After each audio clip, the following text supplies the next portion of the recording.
दोस्तों 1 जून को यानी कि कल यूक्रेन ने एक ऐसा अटैक या ऐसा हमला, अब मैं ये मानने को तैयार नहीं हूं कि पुतिन साहब इसको रिटेलिएट नहीं करेंगे या कोई भी देश ऐसा जो है कि वो उसको शॉकिंग स्टोरी इज कि ये ड्रोन सारे रशिया के अंदर से लॉन्च किए गए हैं।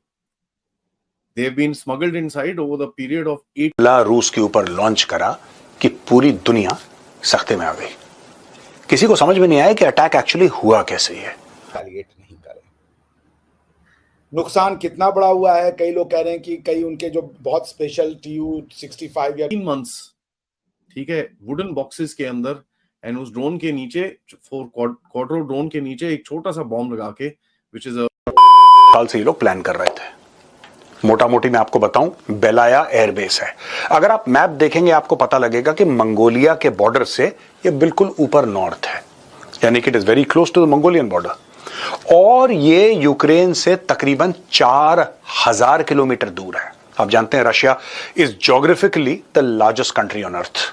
रूस से बड़ा कोई भी मुल्क नहीं है, कोई भी देश नहीं है। It is massive, it is bigger than continents. Russia इतना बड़ा है और यूक्रेन ने जब रशिया के बिल्कुल 4000 किलोमीटर अंदर वार करा तो इससे यूक्रेन ने एक मैसेज भेजना चाहा।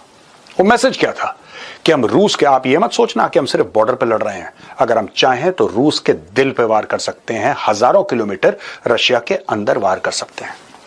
इसके बैकड्रॉप में तुर्की में एक पीस समिट होना था दोस्तों।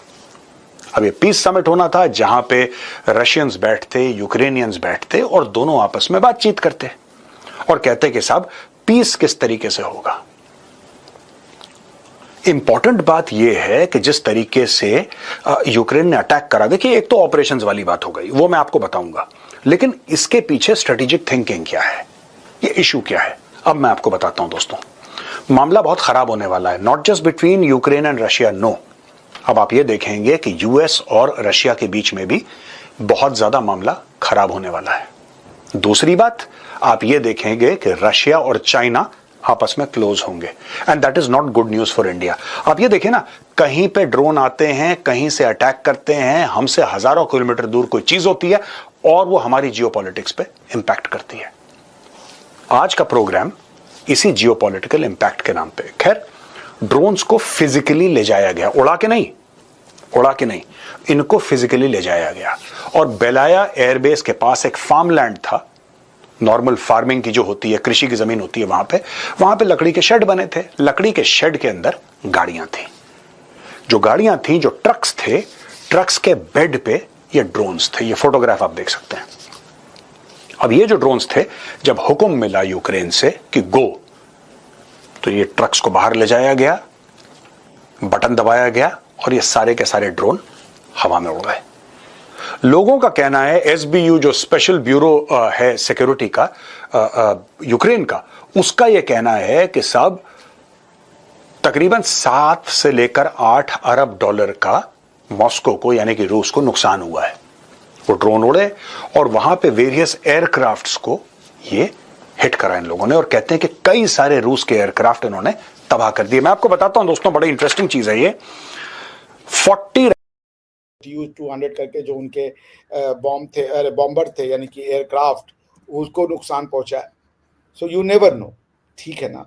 खासकर Tu-160 जो है, जो सुपरसोनिक उनका फाइटर जेट है, देयर आर कमेंट्स कि भाई उसको भी नुकसान पहुंचा है। और रशिया के पास ये टोटल 120 Tu-160 नहीं, Tu सीरीज के अलग अलग जो बॉम्बर्स हैं उसमें से 120 थे। उनका क्लेम है कि जी हमने 40 उड़ा दिए। अब अगर ये क्लेम सही है तो बहुत सब्सटेंशियल आपका वो बनता है कि लॉस है ये 12 या 36, यानी करीबन ये 35% का जो फ्लीट लॉस है, इसको रिपेयर करना या इसको रिप्रोड्यूस करना तो बहुत समय लग जाएगा इसमें। तो अगर ये सारे क्लेम सही हैं तो it's substantial damage to Russia.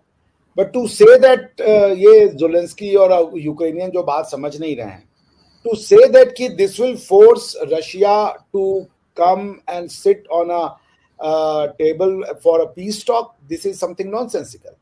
अगर आपने पीस टॉक करके उसको सैबोटाज किया है, अगर आपने पीस टॉक का नाम ले लेके और अंदर से रशिया को आप कमजोर करते रहे और ये अंदर से आपने इस ऑपरेशन को एग्जीक्यूट कर दिया, तो आपको लगा रशिया इसको बदला नहीं लेगा। पुतिन साहब will sit down and Putin साहब की जो पॉपुलैरिटी है वो इसी बेसिस पे है कि पुतिन साहब स्पीक्स ऑफ एक्शन। और रशियन जो साइक है, जो वेस्ट का फियर है, वो इतनी जल्दी नहीं होगा। मैं यहाँ पे व्लादिमीर ज़ेलेंस्की से कतई भी सहमत नहीं हूँ। That man is playing with the fire. He is वो दुनिया को वर्ल्ड वॉर 3 की तरफ ले जाना चाहता है, ठीक है ना। जब आपसे बात हो रही है कि आप वो अमेरिका भी इस बात को रियलाइज करता है कि नेटो के नाम पर रशिया के साथ धोखा हुआ। बर्लिन का जब इंटीग्रेशन हुआ, जर्मनी का जब इंटीग्रेशन हुआ, तो रशिया ने अपना पार्ट वाला जर्मनी, क्योंकि आपको पता है जर्मनी में 2-3 फोर्सेस थी जो अलग अलग जर्मनी को कंट्रोल करती थी। जो ईस्ट जर्मनी था वो रशियन कंट्रोल में था। रशियंस ने वेस्टर्न फोर्सेस के कहने पे उसको छोड़ दिया, बिकॉज दे वांटेड कि वेस्ट कह रहा था कि आप जर्मनी को यूनिफाई हो जाने दो, एंड रशियन सेज ऑलराइट। उसका गारंटी ये था कि ईस्टवर्ड एक्सपेंशन ऑफ नेटो नहीं होगा। लेकिन आज सारी की सारी लड़ाई का जड़ नेटो है। तो आप ये सोचे हो कि पुतिन साहब या रशियन जो है they will take it lying down? No, I am telling you something big will come, something very very very big and ugly will come. क्योंकि पहले वो इन्वेस्टिगेट करेंगे और ये पता करेंगे कि इसमें है कौन कौन। अगर कहीं कोई और यूरोपियन कंट्री का हाथ इसमें पाया जाता है तो मार्क माय वर्ड्स, पुतिन साहब more or less a mortar shell. They have taken out almost 27, अभी तक जो खबरें आ रही हैं, can't be confirmed, Russian strategic bombers, Tu-160, Tu-95s and many other damage. Shocking stuff. Let's see इसके आगे होगा क्या, how will Russia respond, and इसकी सबसे बड़ी चीज, वॉरफेयर जहां पे भी हो, लेसन्स हमको सीखने हैं। फतीकृत भाई नमस्कार, वेलकम टू द शो। नमस्कार। मुझे तो पहले ये पूछना है कि what happened to Mister Trump's claim कि एक दिन में लड़ाई खत्म हो जाएगा। मैंने बोला था कि कोई ट्रेड डील नहीं दे सकते अभी, मैंने कल ट्वीट करा। हाँ, मैंने उसमें इमोजी दिया था मैंने। नहीं तो ट्रेड डील हुआ ना, इधर से उधर ड्रोन गया, तो ट्रेड डील नहीं है। तो देखो, ये तो पहले से ही हम लोग बोल रहे थे कि this is a Russia versus NATO conflict.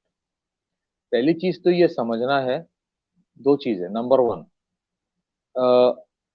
क्या यूक्रेन इस लेवल की जो मास्टर स्ट्रोक या टेक्स्ट बुक थ्योरी अटैक है अकेले कर सकता है? दूसरी चीज, अगर कर भी सकता है, मान लीजिए हाइपोथेटिकली मान लिया कि वो कर पाएगा, कर दिया, can it do it without permission of NATO lordships? बिना नेटो के परमिशन से कर पाएगा? Number 3, is it possible something of this big happening for 1.5 years? 18 महीने से ट्रेनिंग, इसका पूरा प्रिपरेशन चल रहा है without US intelligence not knowing about it? ये तीन चीजों का answer, if you get then you solve the puzzle. बाकी चीज तो ठीक है, वो आजकल तो ड्रोन डायमेंशन ऑफ वॉरफेयर ऐसे ही हो गया कि मॉर्टर लेके डाल दो एक बॉम्बर के ऊपर, उसका अगर 10% भी डैमेज हो जाता है तो वो प्लेन आउट ऑफ सर्विस हो जाएगा। ऑब्जेक्टिव वही है, you don't need to devastate the whole plane. आप उसका 5% 10% डैमेज कर दो, आप उसका एक विंग उड़ा दो, उसके लिए मॉर्टर काफी है।